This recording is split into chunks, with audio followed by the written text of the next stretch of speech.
the truth. That Britain was a middle-ranking power, given unusual influence by virtue of its historical distinction, skilled diplomacy, and versatile military forces, but greatly weakened by economic decline, seemed too complex for sophisticated people to grasp. What made this more dangerous in the late 1970s was that the United States was undergoing a similar crisis of morale following its failure in Vietnam. Hobbled by its psychological constraint, two presidents saw the Soviet Union and its surrogates expand their power and influence in Afghanistan, Southern Africa, and Central America by subversion and outright military invasion. In Europe, an increasingly self-confident Soviet Union was planting offensive missiles in its eastern satellites and building its conventional forces to levels far in excess of NATO equivalents. It was also constructing a navy that would give it global reach. A theory, coined after the collapse of communism, to justify the policy of doves in the Cold War, holds that because the Soviet Union was comparatively weak in the late 1980s, after almost a decade of Western economic and military revival, it must have been a hollow threat in the 1970s. Quite apart from the logical absurdity of placing a cause after its effect, the history of the Soviet Union from 1917 until just the other day refutes this argument.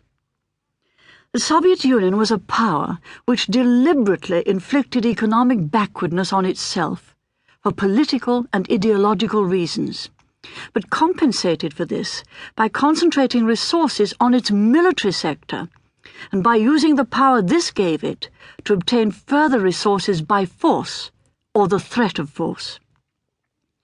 Taken together, these three challenges, long-term economic decline, the debilitating effects of socialism, and the growing Soviet threat, were an intimidating inheritance for a new Prime Minister. I ought perhaps to have been more cowed by them in my imagination than in fact I was as we drove back to Flood Street.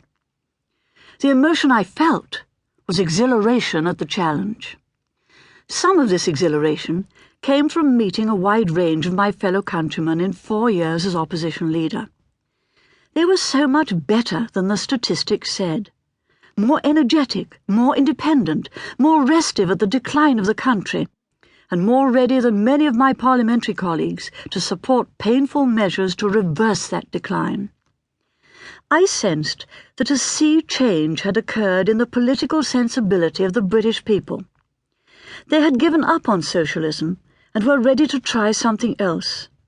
That sea change was our mandate. And there was a more personal factor. Chatham, Prime Minister from 1766 to 68, famously remarked, "I know that I can save this country, and that no one else can." It would have been presumptuous of me to have compared myself to Chatham, but if I'm honest, I must admit that my exhilaration came from a similar conviction. My background and experience were not those of a traditional Conservative Prime Minister. I was less able to depend on automatic deference, but I did not feel I needed an interpreter to address people who spoke the same language. And I felt it was a real advantage that we had lived the same sort of life. I had grown up in a household that was neither poor nor rich. We had to economize each day in order to enjoy the occasional luxury. My father's background as a grocer is sometimes cited as the basis for my economic philosophy. So it was, and is. My father was both a practical man and a man of theory.